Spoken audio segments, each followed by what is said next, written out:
ओं सर्वमंगलमंगल्ये शिवे सर्वत्र शरण्ये त्र्यंबके गौरी नारायणी नमस्तुते। सृष्टिस्थितिविनाशानं शक्तिभूते सनातनी गुणाश्रय गुणमये नारायणी नमस्तुते। जय बड़ मायर जय, जय महादेवी महामायर जय। प्रत्येकेर जीवन सुंदर होक, आनंदमय होक, प्रत्येके सुखे खुशिते शांतिते एवं दूधे भाते थाकुन। श्री श्री पद्मावती माय बड़ मायेर निकटे प्रार्थना करी। আপনারা দেখছেন জ্যোতিষাচার্য পরিতোষদের এই চ্যানেল, যেখানে শুধুমাত্র গোচর সম্পর্কে অবহিত করা হয় বা আলোচনা করা হয়। এখানে কারোর ব্যক্তিগত জন্মকুণ্ডলী বিচার করে বলা হয় না। যদি আপনারা জানতে চান, শিখতে চান, খাতা পেন নিয়ে বসবেন বা মন দিয়ে শুনবেন। সেটা হচ্ছে গিয়ে, যদি এই ব্যাপারগুলোকে মেলাতে হয় তাহলে কি করতে হবে? নিজের জন্মকুণ্ডলী বার করতে হবে, কোন গ্রহ কোথায় বসে আছে এবং কোন গ্রহ কোন ঘরের মালিক, ঠিক আছে, কে কার শত্রু, এই সব জিনিসগুলো, কোন ঘর তার শত্রু, ঠিক আছে, কোন কোন ঘরে শুভ ফল দেয়, এই সব জিনিসগুলোকে আপনাদেরকে প্রাথমিকভাবে জানতে হবে। বা আমার বলার সঙ্গে সঙ্গে বা আরও যারা ভিডিও করেন তাদেরকে দেখবেন। সেখানে যদি দেখা যায় যে সেখানে হ্যাঁ বলছে এবং এখানেও হ্যাঁ বলছে, বাট তাহলে হচ্ছে গিয়ে দ্যাট উইল বি হ্যাপেন, অর্থাৎ সেটা ঘটবে। ওই ভবিষ্যৎবাণীটা আপনি নিজেও করতে পারবেন যদি এই সম্যক জ্ঞানটুকু আপনার বেশ ভালো থাকে, ঠিক আছে। তো এখন ঘটনা হচ্ছে যেটা, যাদের মনে করুন মিলছে না, হচ্ছে না, তারা এখানে লিখবেন না আমার তো কই মেলে না। আপনার মিলছে না, আপনার জন্মকুণ্ডলী তো আমি বিচার করছি না। আপনার জন্মকুণ্ডলী আপনি কাউকে দিয়ে দেখিয়ে নেবেন, কি হচ্ছে, কি খারাপ আছে, কি ভালো আছে, কোন দিকে গেলে ভালো হবে, কি করলে ভালো হবে। দেখবেন সোশ্যাল মিডিয়া থেকে, টিভিতে, পেপারে, নিউজ পেপারে প্রচুর স্বনামধন্য বিখ্যাত জ্যোতিষী আছেন, যাবেন, পরামর্শ নেবেন। আমি চাই আপনাদের যাতে করে শুভ হয়, ভালো হয়, প্রোগ্রেস হয় এবং জীবনে যাতে সফলতা পান, সেই ব্যাপারগুলো যেন আপনাদের হয়, এইটুকু ঈশ্বরের কাছে আমি কামনা করি। তো আরেকটা কথা আমি বলতে পারি যে, যারা সাবস্ক্রাইব করেননি, ভিডিও দেখছেন, সাবস্ক্রাইব যদি করেন, আপনার কিন্তু একটা টাকা পকেট থেকে খরচা হয় না, ঠিক আছে, বরং উৎসাহ দেওয়া হবে। এই কাজটা যদি আমরা না করি তাহলে সেটা ব্যক্তিগত ব্যাপার, আমি বলবো না। তবে আপনারা যদি এটা করেন তাহলে আমি উৎসাহিত হব এবং আমি আরও ভালো কিছুর দিকে এগিয়ে যাব। মন যদি ভালো থাকে, চাঙ্গা থাকে, না অনেক কিছুই শুভ হয়, তাই না? একজনকেও দৌড়ে ফার্স্ট হলো আর আমি প্যান্টের পকেটে হাতটা গুটিয়ে রেখে দিলাম, আমি কোনো মহান হয়ে কাজ করলাম না। আপনার বেলাতেও তাই হবে, কারণ একজনকে আপনি কি করছেন, উৎসাহিত করছেন না, তাহলে খেলা দেখতে যাওয়া উচিত না। কিন্তু আমরা, আমাদের উৎসাহ আছে, আমরা খেলাও দেখি, হাততালিও দিই, দেব, এরকম মানুষ কিন্তু আমার এখানে প্রচুর প্রচুর আছে। আপনিও আছেন, আপনার মনও ভালো।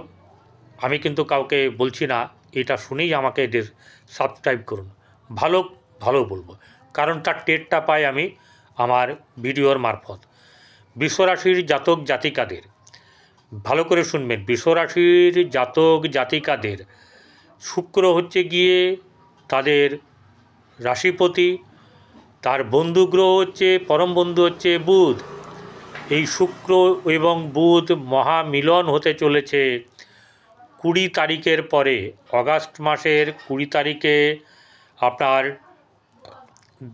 মানে রাত্রিবেলাতে 1:20 গতে বুধবার রাত্রিবেলা এটা হবে গিয়ে, এবং যে যোগ হবে দুজনের, সেই যোগের নাম হচ্ছে লক্ষ্মী নারায়ণ যোগ।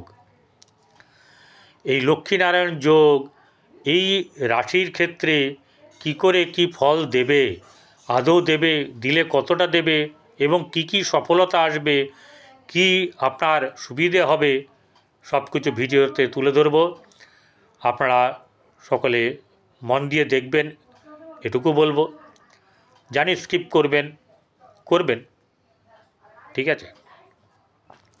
এবারে কথা হচ্ছে যে শুক্র বর্তমান সময়ে বসে আছে হচ্ছে মিথুন রাশিতে, যেটা কিনা আপনার দ্বিতীয় ঘর।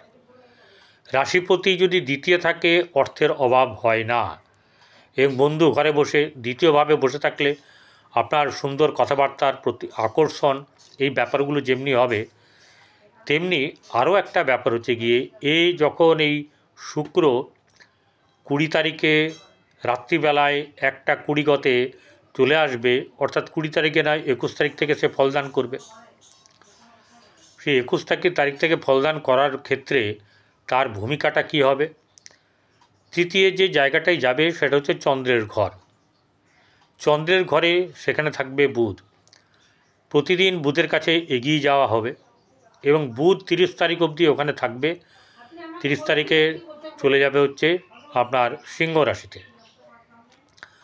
এখন ঘটনা হচ্ছে যে বুধ এবং শুক্র পরম মিত্র গ্রহ, কিন্তু পরম মিত্র গ্রহ হলে সব জায়গায় তো একই ফল দেবে না। বিভিন্ন ক্ষেত্রে বিভিন্ন জায়গায় বিভিন্নভাবে ফল দান করবে। ঠিক আছে, তাহলে শুক্র এখানে হচ্ছে ভোগবিলাসের কারক গ্রহ। জীবনে যত কিছু জিনিসের ভোগ আছে, যত সুখ আছে, স্বাচ্ছন্দ্য আছে, বিলাসিতা আছে, সবই কিন্তু শুক্রের অধীনে।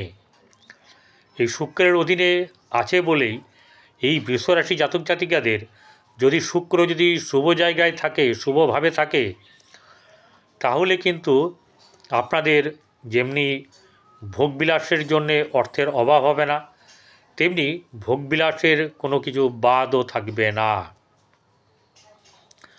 কিন্তু একটা ব্যাপার হচ্ছে যে নিয়ন্ত্রণ থাকতে হবে। এই শুক্রকে নিয়ন্ত্রণ করাই কিন্তু একমাত্র শনি। শুক্রকে নিয়ন্ত্রণ করাই একমাত্র কিন্তু শনি। ঠিক আছে, এবারে এই শুক্র যখন তৃতীয় যাচ্ছে তখন আরেক রকম ফল দেবে।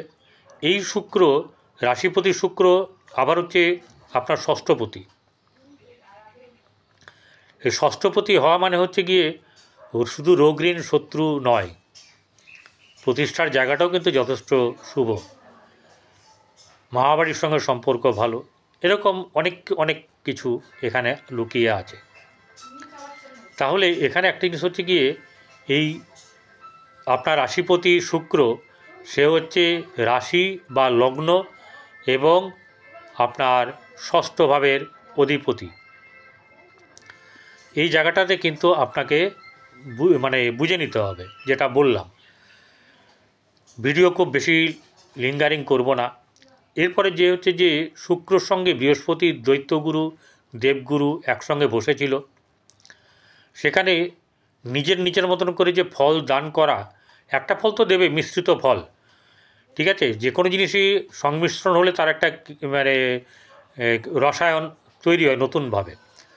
তো সেখানে এটা হচ্ছে যে এই রসায়নটা ছিল হচ্ছে যে বিদ্যার দিক থেকে, জ্ঞানের দিক থেকে, ঠিক আছে, প্রজ্ঞার দিক থেকে, অনেক অনেক দিক থেকে শুভ, এবং আধ্যাত্মিক, এবং শুধু তাই নয়, অকাল্ট সায়েন্সের দিকে কিন্তু একটা ভালোভাবে মুভ করার একটা ব্যাপার আছে, বর্তমানেও আছে।